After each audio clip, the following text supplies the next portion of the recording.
So hello everyone, this is Varsha and welcome back to Mastermind. तो जैसे कि तुमने इस वीडियो के टाइटल में देखा, इन दिस पर्टिकुलर वीडियो हम तुम्हारा आईसीएसई इंग्लिश लैंग्वेज को लेकर डिस्कस करने वाले हैं, कैसे तुम्हें इंग्लिश लैंग्वेज में 95 प्लस के ऊपर मार्क्स स्कोर करना है इन योर 2023 बोर्ड एग्जामिनेशंस। तो इंपॉर्टेंट वीडियो है जितने भी आईसीएसई 2023 बैच स्टूडेंट है। And here let me tell you one more thing कि यहाँ पर तुम्हारा परसेंटेज कैलकुलेशन के टाइम, जबकि तुम्हारा बोर्ड का रिजल्ट आएगा, तो यहाँ पर परसेंटेज कैलकुलेशन के टाइम इंग्लिश 1, इंग्लिश 2 यानी कि language and literature, English is considered as a compulsory subject. इसका मतलब कि जबकि तुम परसेंटेज कैलकुलेट करोगे तो यहाँ पर तुम्हें बेस्ट ऑफ 5 रूल के अकॉर्डिंग इंग्लिश का मार्क्स जरूर से जरूर कैलकुलेट करना पड़ेगा, चाहे तुम इंग्लिश में कम मार्क्स स्कोर करो या फिर ज़्यादा मार्क्स स्कोर करो। लेकिन यहाँ पर तुम्हें इंग्लिश का मार्क्स कंपलसरी रहता है, तो तुम्हें कैलकुलेट करना पड़ता है। So it is important for you to score good marks in both language and literature. So इस वीडियो में पर्टिकुलरली हम इंग्लिश लैंग्वेज को लेकर डिस्कस करने वाले, तो इंपॉर्टेंट वीडियो है, वीडियो को एंड तक जरूर देखना।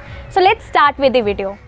तो देखो यहाँ पर इंग्लिश लैंग्वेज में सबसे पहले तो तुम्हें एक पैटर्न पता होना चाहिए कि तुम्हारा बोर्ड्स का पेपर किस तरह से आता है। तो यहाँ पर सबसे पहला क्वेश्चन तुम्हें कॉम्पोजिशन मिलता है। कॉम्पोजिशन मतलब एसे राइटिंग। तो यहाँ पर कॉम्पोजिशन का वर्ड लिमिट कितना रहता है? 300 to 350 वर्ड्स। तो 300 to 350 वर्ड्स के अंदर तुम्हें कॉम्पोजिशन लिखना है। यहाँ पर बहुत इंपॉर्टेंट है कि तुम्हें वर्ड लिमिट ध्यान में रखना है। You can not exceed the word limit. तो यहाँ पर अगर तुम 300 to 350 वर्ड से ज़्यादा लिखते हो, so obviously when you write more there are chances that you will make more mistakes, more grammatical mistakes होगा और तुम्हारा यहाँ पर मार्क्स कम होने का चांसेस रहेगा। तो यहाँ पर तुम्हें वर्ड लिमिट एक्सीड नहीं करना है। So try to write within the word limit. और यहाँ पर तुम्हें 2 आवर्स मिलेगा, तो तुम्हें बाकी कुछ letter writing, email writing, notice writing, grammar portions complete करना है। So obviously you don't get much time. तो यहाँ पर तुम्हें कैसे लिखना है? सबसे पहले तो it depends on the size of your hand writing कि तुम 2 पेजेस लिखोगे कि 1.5 पेज लिखोगे ऑब्वियसली। और यहाँ पर नेक्स्ट चीज़ है कि तुम्हें चूज करने का ऑप्शन मिलता है। There are 5 options there.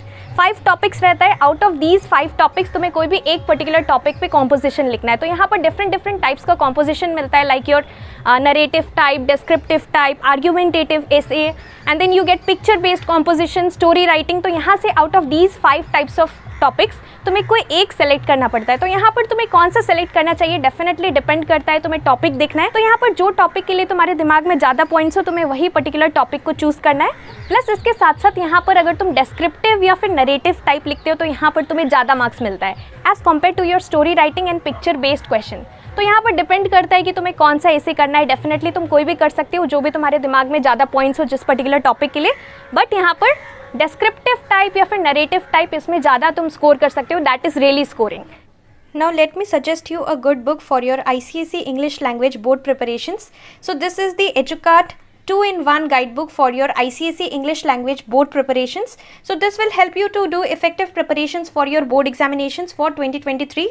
Now let me tell you few of the benefits. देखो सबसे पहले इंग्लिश लैंग्वेज में the only thing that can help you is practicing the examples. तो यहाँ पर there are many examples provided in this particular book. You will get many examples from your grammar portions. Plus इसके साथ साथ जितना भी composition writing है, you will get few points to remember while writing a composition. You will get all examples, all possible examples. तो यहाँ पर जितना भी examples है, you can practice few of the examples from this particular book. तुम जो भी topic choose करना चाहते हो, यहाँ पर तुम्हें options मिलता है. So whatever topic you want to do, you can just go for it. You can just practice it.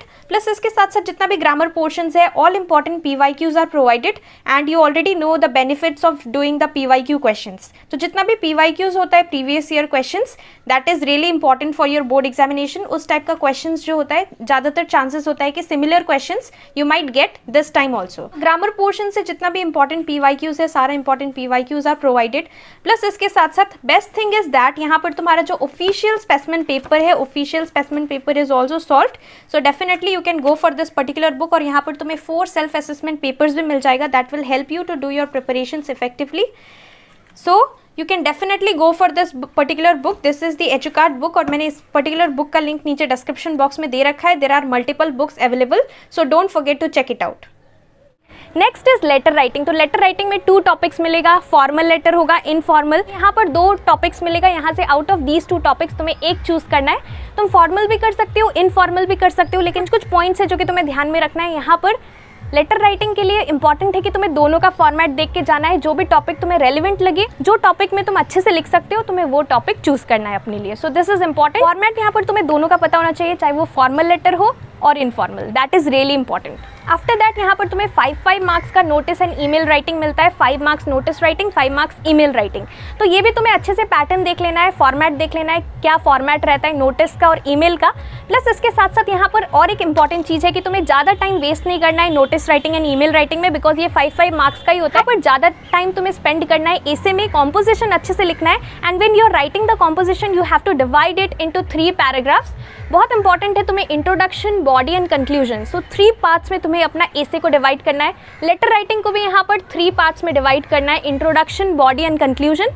तो इंट्रोडक्शन चाहे वो लेटर का हो या फिर तुम्हारा कॉम्पोजिशन का हो, it has to be eye catching, especially for your essay writing it has to be eye catching. और यहाँ पर जो इंट्रोडक्शन होता है you have to write it in such a way that the reader finds interest in reading your essay.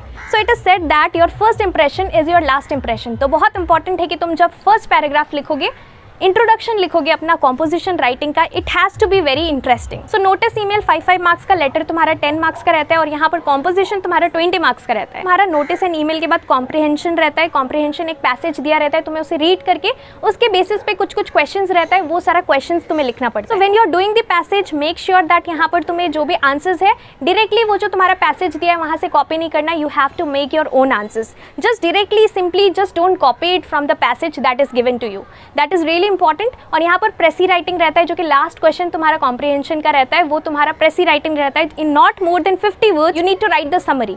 तो उस case में important है कि तुम्हें 50 वर्ड्स को एक्सीड नहीं करना है, 1 वर्ड भी अगर ज़्यादा होगा so that will not be considered, you will lose marks. तो यहाँ पर 50 वर्ड्स के अंदर ही तुम्हें कंप्लीट करना है, दिस इज रियली इंपॉर्टेंट। उसके बाद यहाँ पर तुम्हारा 20 मार्क्स का ग्रामर पोर्शंस रहता है, जिसमें कि rewrite the sentences according to the instructions given, fill in the numbered blank, और यहाँ पर कंजंक्शंस का क्वेश्चन रहता है, प्रेपोजिशंस। तो इंपॉर्टेंट है कि तुम्हें ये सब के लिए मैंने ऑलरेडी तुम्हें सजेस्ट कर दिया, तुम PYQs भी कर सकते हो, PYQs बहुत इंपॉर्टेंट है ये सारा चीज़ के लिए, ग्रामर पोर्शंस के लिए। The more you will practise the more better you will be able to do your grammar portions, the more better you will be able to score.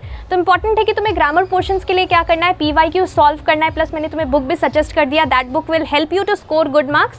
तो यहाँ से तुम प्रैक्टिस कर सकते हो। एंड बिसाइड्स दैट यहाँ पर इंपॉर्टेंट है कि ग्रामर पोर्शंस के लिए please do not right multiple answers, तुम्हें एक ही आंसर लिखना है, बिकॉज बहुत बार ऐसा होता है कि तुम्हें एक पर्टिकुलर क्वेश्चन के लिए तुम्हें 2 आंसर्स करेक्ट लगता है, but you can not give 2 answers, you can not write 2 answers. Important है कि तुम्हें एक ही आंसर लिखना है, you have to write the most suitable one, that is really important. इसके साथ साथ स्पेसिमेन पेपर एक बार जरूर सॉल्व कर लेना, तुम्हें आइडिया मिल जाएगा ओवरऑल तुम्हारा बोर्ड का पेपर किस लेवल का रहता है, किस टाइप का रहता है। तो इंपॉर्टेंट है कि तुम्हें स्पेसिमेन पेपर सॉल्व कर लेना है, चाहे तुम्हारा लैंग्वेज हो, लिटरेचर हो, हिस्ट्री सिविक्स हो या ज्योग्राफी हो, सारे सब्जेक्ट्स का इंपॉर्टेंट है कि तुम्हें एक बार स्पेसिमेन पेपर सॉल्व कर लेना है। एंड डेफिनेटली यहाँ पर टाइम मैनेजमेंट बहुत इंपॉर्टेंट है, चाहे लैंग्वेज का पेपर हो या कोई भी पर्टिकुलर सब्जेक्ट हो, इंपॉर्टेंट है 2 आवर्स के अंदर तुम्हें कंप्लीट करना है। So you have to divide your time accordingly and do not spend much time in notice writing and email writing. Besides this मैंने बुक का लिंक नीचे डिस्क्रिप्शन बॉक्स में दे रखा है, if you want you can definitely go for it. So that's all for this video. इसके साथ साथ अगर तुम्हारा कोई भी डाउट्स है so definitely you can ask me in the comment section below.